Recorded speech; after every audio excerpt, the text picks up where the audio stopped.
going to talk a little bit about casting tonight, and I've done my research this afternoon before the broadcast because I thought this would be a fun topic. You know, I've talked a lot about a lot of things. Your DP, about the vision for your project, about post-production, about music, about sound design, about a lot of different things. About your screenplay, which of course is the foundation for everything, but you know, I haven't talked about casting, and casting really, other than your screenplay, which like I said is the foundation, and if you don't have a strong foundation, you're really in trouble. I mean, you can't build a project on a crumbly foundation. You just can't. But other than having a strong foundation, which is your screenplay, I think casting may be one of the most critical, vital elements to the project, because without the right cast, let me just give you some examples here. Picture Basic Instinct without Sharon Stone. Because I'm going to tell you, they did not originally have her in mind for that part. They originally had Kelly McGillis from Top Gun in mind for that part in Basic Instinct. Now, wouldn't that have been a different movie? Whoa. All right? Like I told you, I did my research for this. Picture Pretty Woman without Julia Roberts. Well, they originally had Molly Ringwald in mind for Pretty Woman. And they originally had Michelle Pfeiffer in mind for Silence of the Lambs instead of Jodie Foster. Not that she's not a great actress, but she's a little soft for that role. The Matrix. Well, Keanu Reeves was not even the first person they cast in that film. They originally cast Ewan McGregor. And then he dropped out so he could go play Obi-Wan Kenobi in The Phantom Menace. And then they cast Keanu Reeves. But that would have been a different movie. Now, imagine Titanic without Leonardo DiCaprio, but with Matthew McConaughey. Yes, Matthew McConaughey. The part was first offered to him and he turned it down. Would that have been a different movie? You betcha it would. And how about Forrest Gump? Their first choice was John Travolta. And Iron Man, first choice, Tom Cruise, not Robert Downey Jr. Wow. So it's really interesting when we go back and look at some of these choices. People originally, the studios, the directors, the producers originally had in mind for some of these classic movies, and we think, oh, it completely would not have been a classic if they had gone the way they originally wanted to go, and through a series of whatever happened and the events that happened, it wound up with the cast that we know. So what happens? As an actor, you might be asking yourself, why don't I get cast in something? Or why do I get cast? I go in, I give a reading, I'm awesome in the room, they really love me. Either I get cast or I didn't get cast. It doesn't make any sense. It seems really arbitrary as to why you got cast, why you didn't get cast. And I'm going to tell you from my viewpoint as a filmmaker, a little story that might help you understand why that happens. Why sometimes you get cast or sometimes you don't get cast. I was casting my first short film called Reflections of a Life. I was playing the lead character. I wrote the film for myself. And it was a woman who gets breast cancer, and her best friend goes on this journey with her for a while. This woman has been her best friend since they were very, very, very young. And she goes on this journey with her for a while, and then when she starts getting really sick, I mean, when you go through cancer, it's difficult. It's a really difficult journey to take. And her best friend comes to a crossroads, and there's a scene in the piece where she comes to see her and pick up a sweater That's, you know, how you do with your friends. You leave stuff at their apartment, and she comes to get this sweater. She has to get this sweater that she's left at my place. And it's like, okay, fine, you can pick up your sweater, but I don't understand. You've left it here for months, and you never cared about it before. And then she sits down, and she says, I can't do this anymore. I can't. I can't.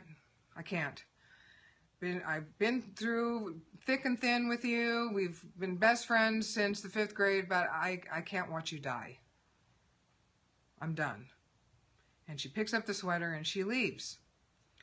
And it's a very dramatic scene. And it's also a motivating scene for my character, because then my character, who's just barely started dating this new guy, and then she got the diagnosis of the breast cancer, she realizes that if her best friend can't stick around, then the boyfriend's likely not to stick around either. So she breaks up with him as sort of a preemptive move. So it motivates that scene as well. So I was auditioning people for that part. And I had a bunch of people come in and read, and I picked the top 4, and I had them all come back for callbacks and read on camera for me and do that scene. And they were all very good. All 4 actresses, very good. And I could have hired any one of the 4. They all brought something really honest, authentic, and wonderful to the part. So who do you cast? They're all awesome actresses. Who do you cast? No one of them was any better than the other. They all looked like they could be my best friend. They all looked about the same age as I was at the time. Who do you cast? Dilemma. Okay, a dilemma for sure. So now I have to put on my filmmaker hat and say, okay, who do I cast? Because there's no one person who's any better than the other, who's going to do any better of a job. They all seem devoted to the craft. I got a good vibe from all of them. They showed up on time to the audition. They were going to be on time to the shooting. They were going to be reliable. They were all there. I could count on each one of them. They all had a good lineup of credits. They all had good resumes. So in every aspect, they were equal. What do you do? So here's what I did. I laid the 4 pictures out in a row, and I said, here's what I want. I want this scene to be so shocking to the audience that they don't see it coming. So I picked the girl who looked the sweetest, the one that you would never suspect. Everybody has a look and a feel about them. And I'm not saying that any one of them looked like they would be mean, but I could rank them by the way that they looked, their facial look, their hair, their personality as they came in the door. And there was one girl who just was so sweet, so innocent, that I said, she's the one, because when this comes from her, everybody in the audience is going to be like, oh, no! They will never suspect it coming from her. And they'll be blown away, because it's totally at odds with her look and her feel, everything about her. There's not a bone in her body, there's not a breath in her body that speaks to doing anything like this. And when it happens, it's going to be so unexpected that the audience is going to be like, no, I can't, no, not you. You can't be doing that, not to her, not when she's going through this. And that's how she got the part. Now, I'm sure the other girls were like, wait a minute, I did an awesome reading in the room. And they did. They did an awesome reading in the room. And any one of them could have done the part equally as well. But sometimes it just comes down to, you have to go with what's going to be the best for the piece and for the emotional response that you want from your audience. In my next film, Worth, I had a choice to make. I had a guy who was going to come sort of out of the audience, but he was going to play a janitor in a very upscale auction house. And he was going to come sort of out of nowhere and play the violin like a concertmaster at Carnegie Hall. All right? Now, I had two choices. I could cast an actor who could fake it and act that part, or I could cast a concert violinist who was not an actor, who could play the violin brilliantly and not act. What do I do? Well, as a filmmaker, my choice was to cast a concert violinist who could play the violin brilliantly, because I knew that I've worked with actors of all varying degrees of ability and skill. I could get him there. I could get him there as an actor. He wasn't going to do a lot of heavy lifting in the acting department, and whatever he had to do, I could get him there. And he actually turned out to be kind of a natural at it. And as I kind of figured he might be, musicians, artists, actors, they're all able to emote, and as long as you make it a safe space, they're usually willing to open up to you and try things and give you their best, and then you can mold that. And he did, and I did, and it was a beautiful thing.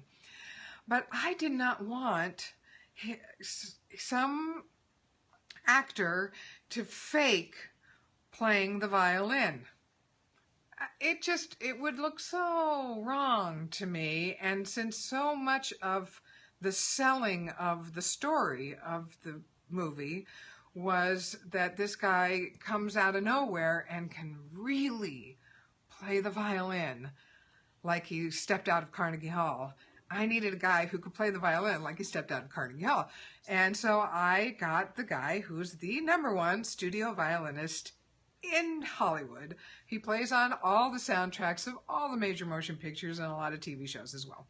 And he came in and he played my janitor, who plays the violin, and he played on the soundtrack, and then we actually pre-recorded the music, and he played to his own pre-recorded track. So it was really fun and really awesome, and it worked really well.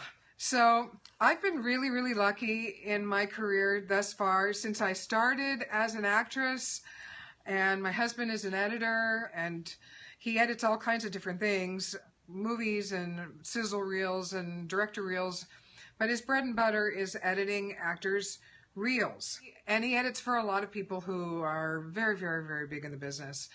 So I've been very, very fortunate up to this point. I have been able to cast my films just from people that I know and people that my husband knows. But I've been very fortunate to work with some great actors that are personal friends of mine or my husband's, have come into project just because they know me or they know him, and it's sort of this thing he calls the web of trust. I think absolutely working as a casting associate or a reader would help you as an actor, because here's what it's going to do. You are going to see the casting process from the other side. Because when I started working as a filmmaker and having casting sessions and seeing people come in and read for me, holy moly, what a difference it made in my auditions as an actor, because I saw when they came in the room, I saw the energy they came in the room with. I saw the people who came in nervous, and I was like, oh, poor thing, so nervous. I saw how they come in the room, and you know, by the time their rear end hits the chair, whether you're going to cast them or not, or whether they're in the running or not, you absolutely know.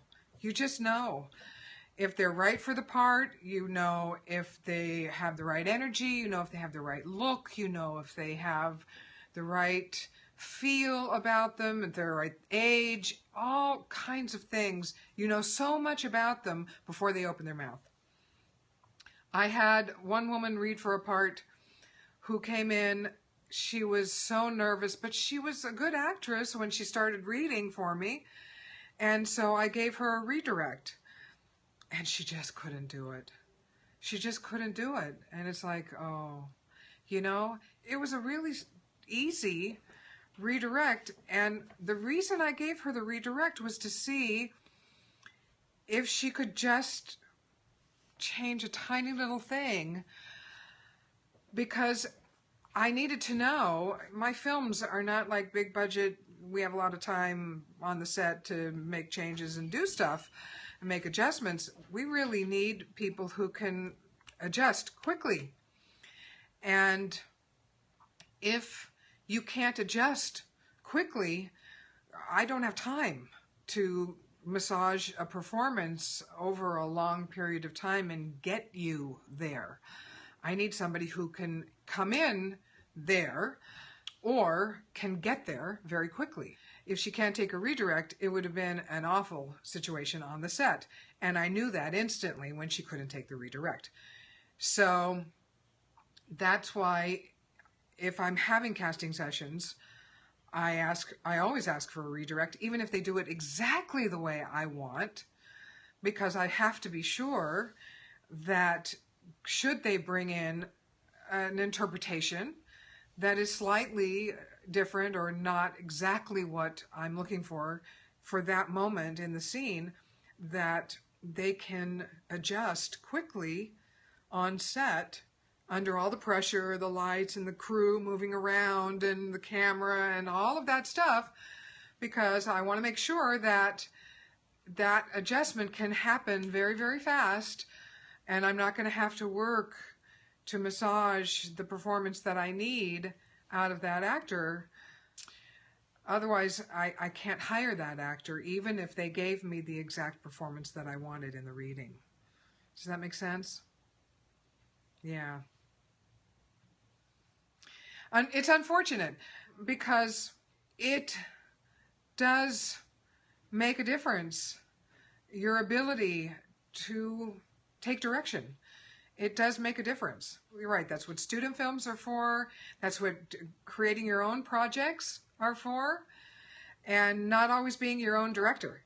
Hiring a director and letting the director direct you, and working on these lower stakes projects so that you get experience in low budget, no budget, you know, we can burn up a lot of tape on something where we can come back next weekend and shoot it again type of projects, so that you can get experience and so that you can adjust and learn how to adjust your performance. And class is good for that too, especially an on-camera class is good for that.